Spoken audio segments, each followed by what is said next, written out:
So the inspector showed up.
Well, it's a good thing that that drone can't hear what we were saying down here. We had quite the conversation down here.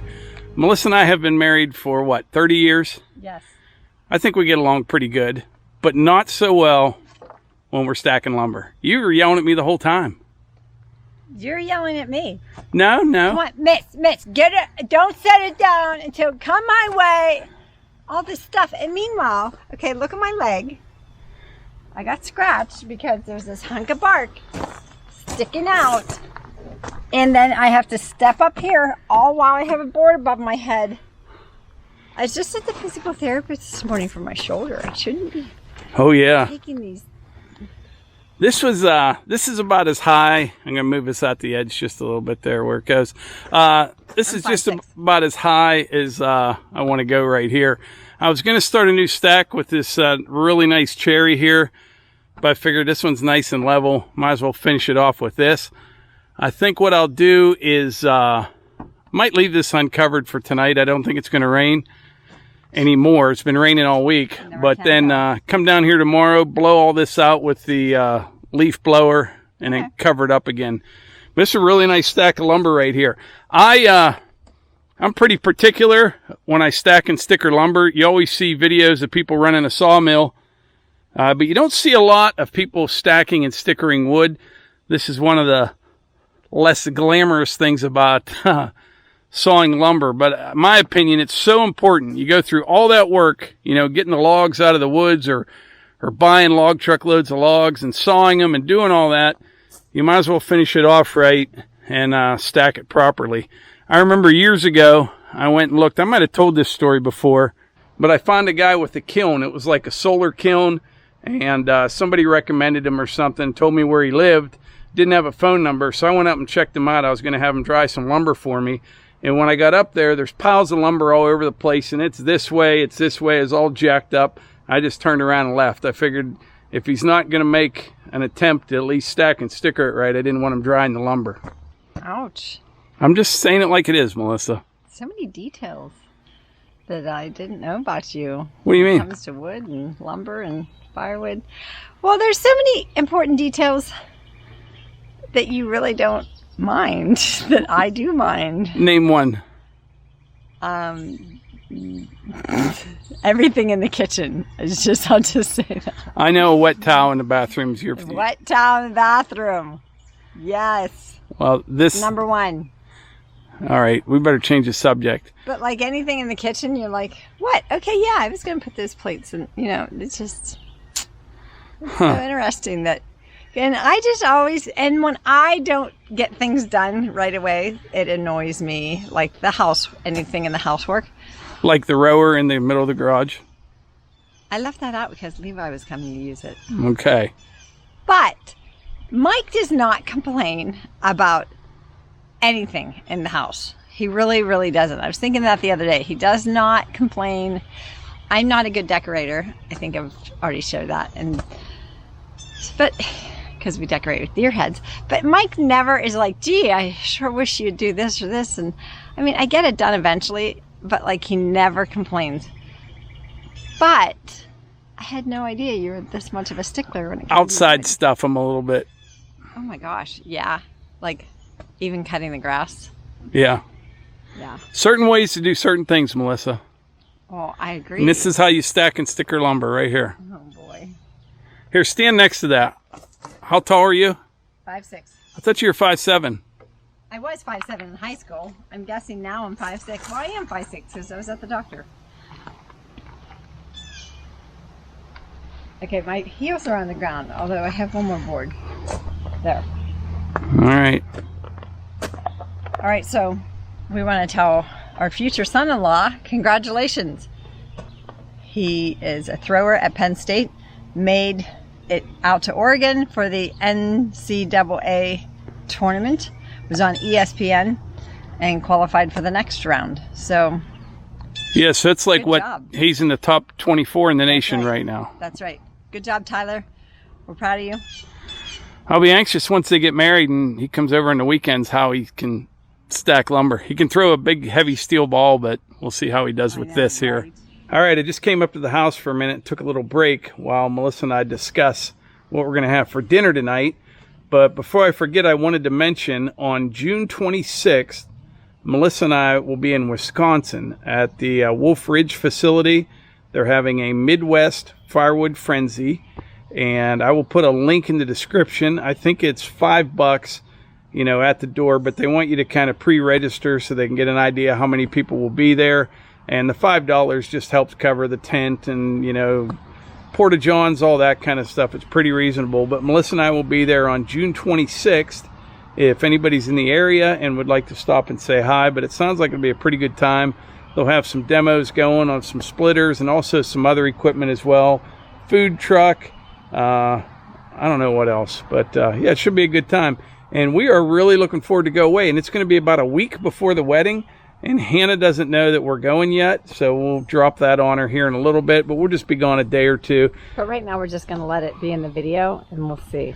But that whole week, like while we're gone, there's people going to be here for the wedding the next week. So it may be a good time to get out of here because we're going to have a house full of people for about a week. And oh, yeah. But, yeah, that's the plan. June 26th, Midwest Firewood Frenzy in Eau Claire, Wisconsin. Remember I used to call it Eau Claire? And yeah, Chris corrected me. There's a donut that's called Eau Claire. Yeah, it's Eau Claire, Wisconsin. So check out the link in the description if you're interested. But we'll be there. It's 11.5-hour drive. Oh, is it really? Mm-hmm. Okay. Should we take the Jeep or the truck? I think that's a challenge to see if we can do it in the 11.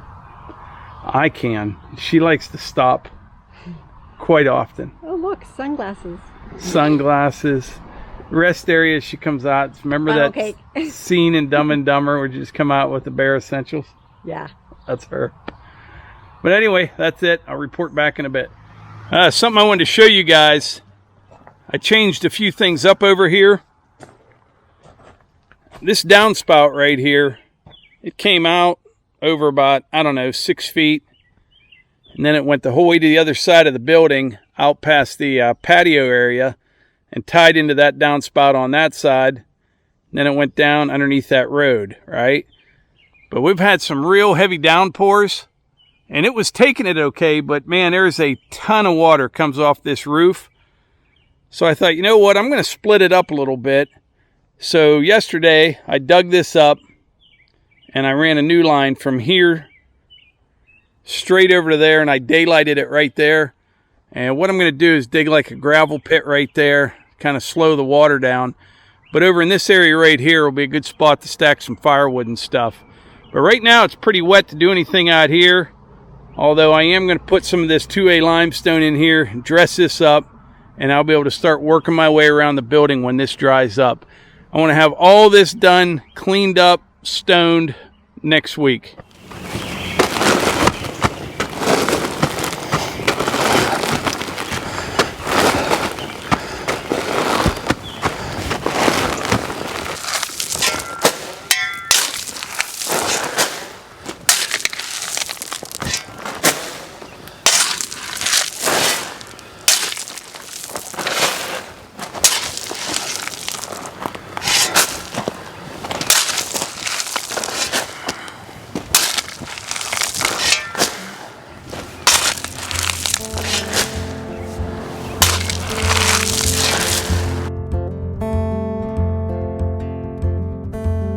Woke up this morning with the sunrise in my eyes, just like a new day, a breath of fresh air in my life. I don't know how and don't know why, but I'll be toasting all my life.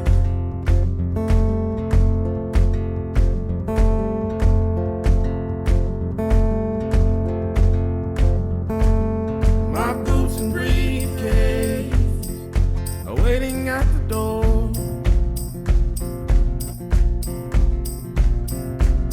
my ride sweeter to meet the one I love. I don't know how and don't know why, but I'll be toasting all my life.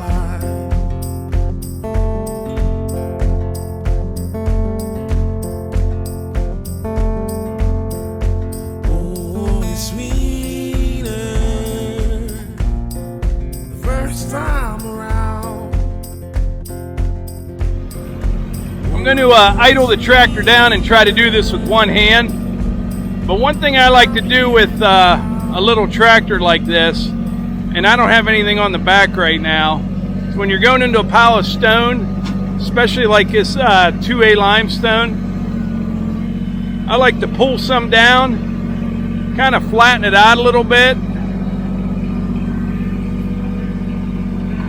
and then go into your pile.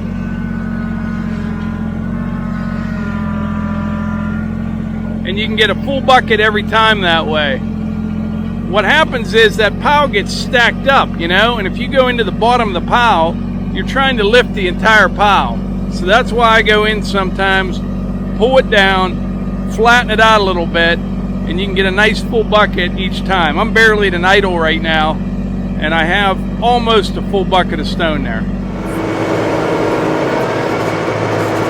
All right, now I'm just gonna smooth it up real quick with the land plane here.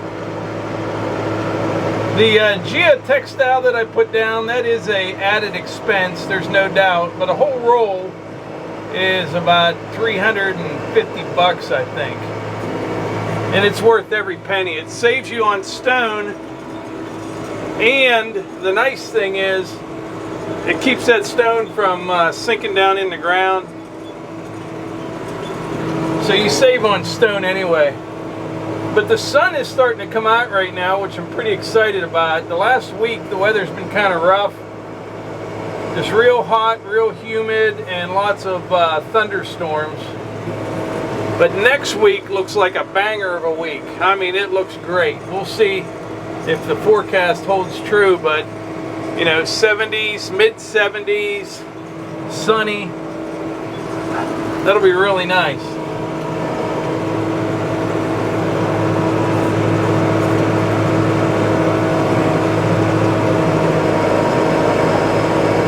I can't go too much further than where I am right now until I get that rest of that topsoil pile moved there behind me. Kind of got a little rained out there on that little project.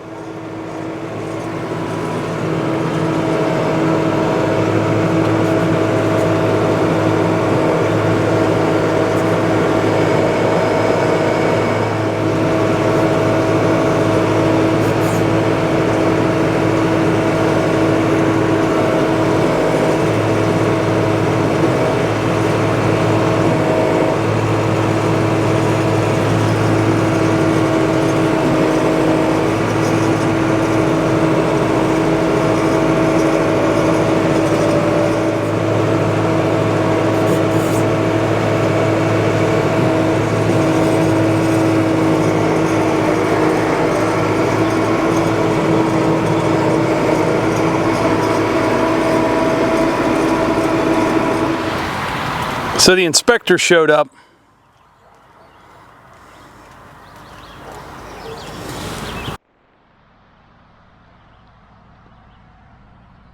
Oh, I had a few out of place.